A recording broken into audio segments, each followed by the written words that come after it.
Hello my brothers and sisters in nerdiness, welcome back to the Spider's Web. In this video we're going to be continuing with our Darkoath Savages and painting this young lady.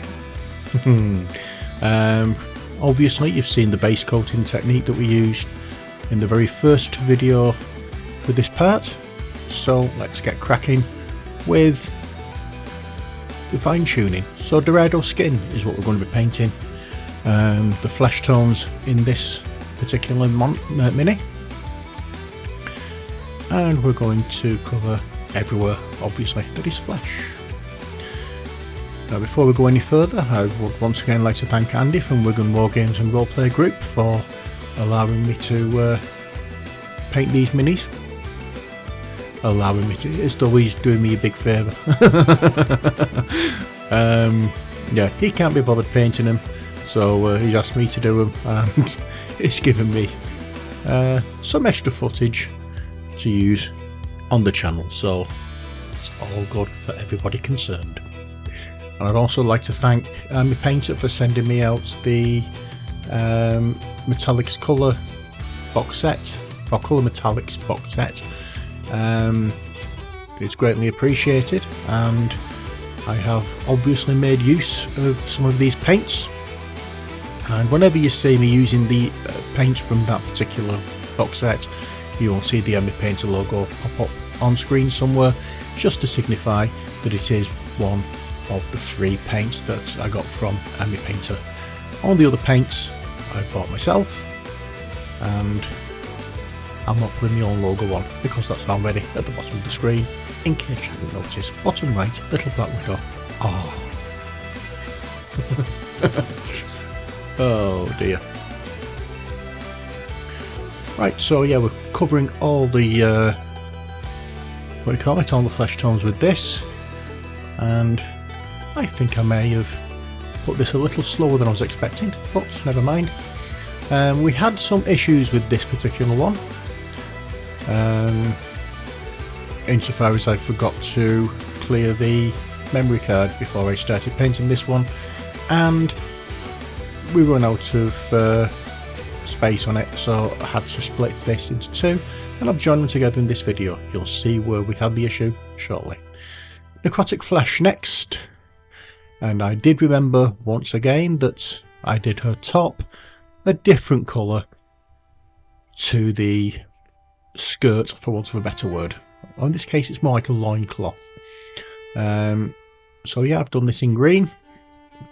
So necrotic flesh is quite a good one to use, and I've already used it because I'm painting minis back to back in this case. I've locked myself in my crafting room while Ali's doing a course, and to give her a bit of peace and quiet, me and Laddie are stuck in the crafting room. Demonic yellow next.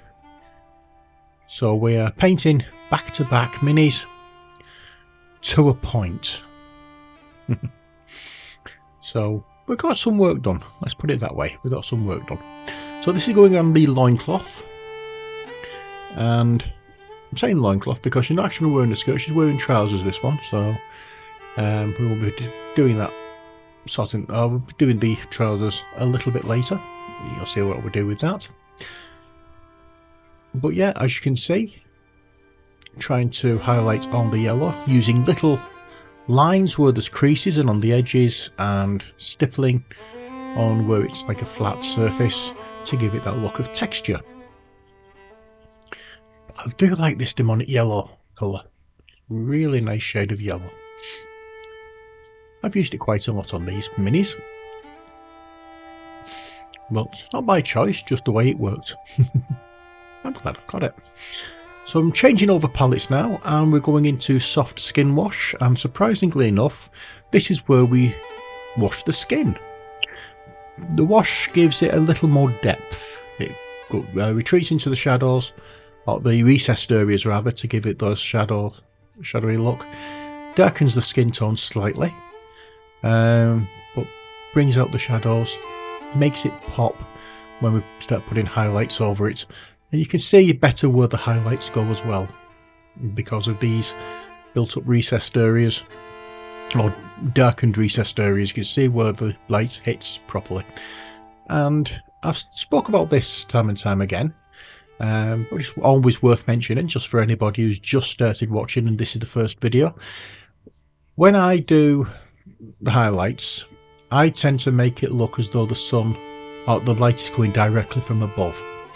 This way, when they're on the tabletop and one mini turns and changes direction, it doesn't look odd that light is hitting from all the same angle. Royal Purple next. I don't know why I keep interrupting what I'm saying just to give you the name of the paint, because you can see it on the screen, but there we are. Yeah, so if you have directional lighting for tabletop minis, it does look strange when one mini is turned a slightly different way and the light is still hitting it from the opposite way to every other mini. So yeah, that's the reason I do it this way, and to give it a better chance of looking right, the way you look straight down on it is where you put the highlights or the extreme highlights.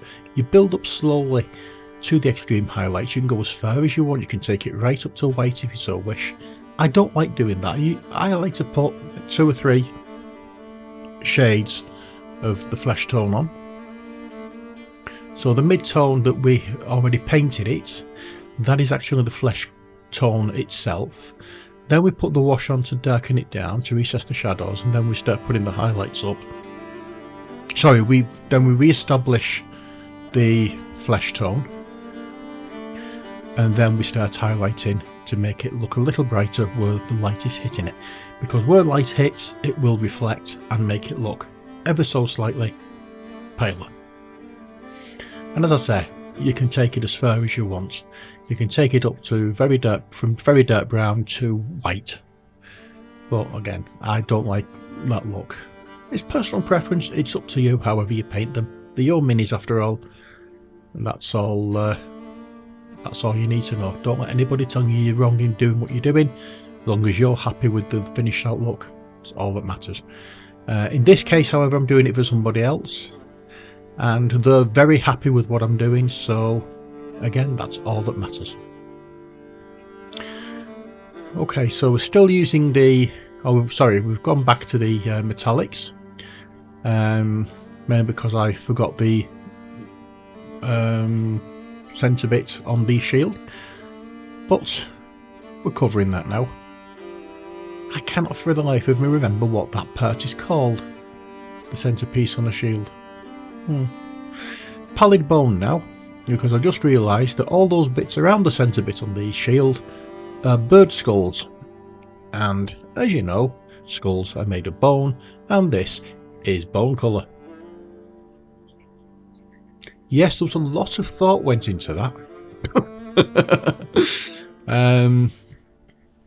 So yeah, we're just trying to make it look as it would be, or as I think it would be.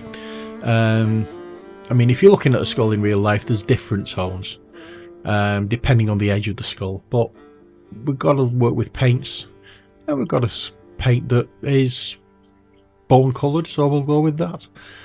In this case, leather brown will go on the leather parts of the mini.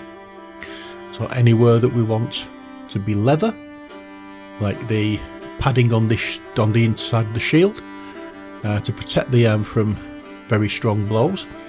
So a little bit of padding. We'll use this as leather. And any pouches that we see, the strapping wrapping around her legs, that will all be leather. And yeah, we'll just build up what we think is leather, and make it stand out just that little bit. Doesn't have to be in your face, you know, everything having to stand out, because then your eye doesn't have anywhere to rest on the model. You want the main focus being on the face and any big details, but the little details you don't need to worry. The fire lizard now. This one had a little bit of a issue with positioning on the in frame, but I'm an idiot, so what do you expect?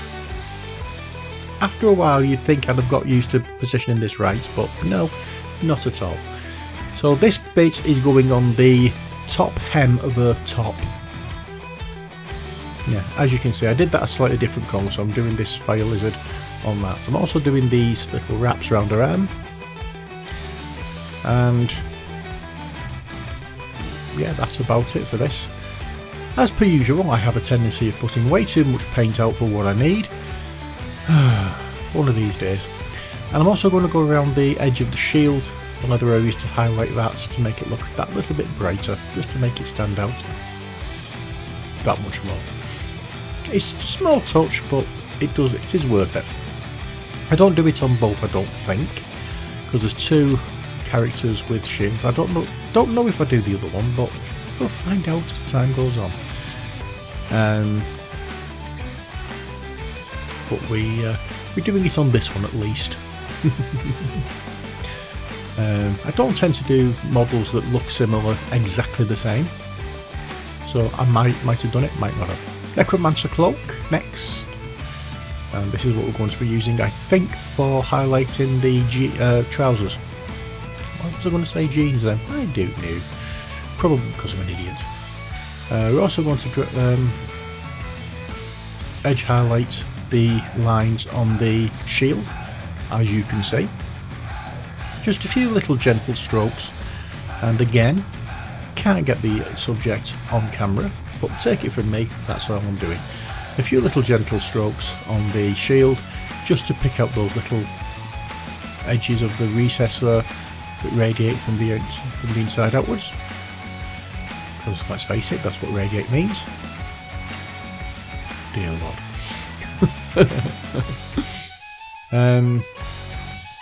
Yeah, so there's like little radial recesses, as you can see probably there, and we're just trying to pick those out to make them look a little bit darker in respect to the flatter areas of the shield. So yeah, I'm not going to be doing the trousers with that colour, so that's which I thought I was going to, but yeah, it was a couple of days since I edited this one, so there we had the issue with the battery, not the battery, the memory card. So going back now to skin, Dorado skin is the one we're using here, and this is where we're re-establishing all the raised areas of the skin. It's very subtle, you may have noticed, on female minis. It's a much more shallow recesses for muscle groups as opposed to the male minis. I think they try to make the male minis look more powerful than they would be, and it's not necessarily realistic, but you know what I mean, it's weird. But they tend to give even strong female minis like this character, I'm assuming she'll be a strong mini, being a barbarian, then she still looks a lot softer in build and muscle tone than the male characters that we've been doing previously with these Warcry minis. But I suppose it makes them all stand out a little bit more. Grim Black next. Now what am I doing with this? I can't remember. Obviously we're putting it on the palette first. Ah yes, we're going over the hair, just to make it a little bit darker. We'll also go on the underside of her trousers, between the legs, to show a little bit more shadow area there before we start highlighting. And we'll also pick out some of the flat areas on the shield, just to make them stand out from the other areas. And it builds up the black tone. We're not touching the ones that have the skulls on it, just the empty flat ones. Okay, so bringing wet palette back now, and amber skin, not the mini over, obviously, because you have to. Amber skin now. This is going to be one of the highlight. Well, this is going to be the highlight colour. And to start off with, we apply it to the palette, and then we'll mix some of the previous skin tone into or we'll mix some of that tone into the previous skin tone to make like a halfway point kind of thing, and we'll apply that to the raised areas in a smaller covering than we did previously. So we don't want to be covering every little bit that we did last time, and when we come to highlight more and more, then we do less and less paint coverage. So we want each individual layer to be seen, but not to stand out too much, if you get me drift. No hard lines between layers, we want them to blend in nicely. So towards the end, towards the edges, if you start seeing as though you're getting a solid line, then just use a stippling motion, and that will soften it out a bit and make it blend in. Uniform grey, that's the one that we're going to use for the trouser highlight. Oh dear. So many paints, so long in between doing this voiceover and editing the mini, so little brain cells to remember what I did.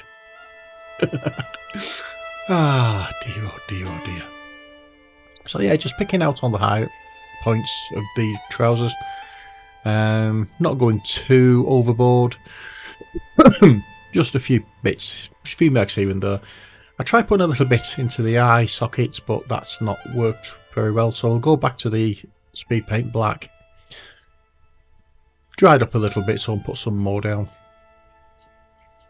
against the grim black, and we just want a very soft colour in here. That's all we need.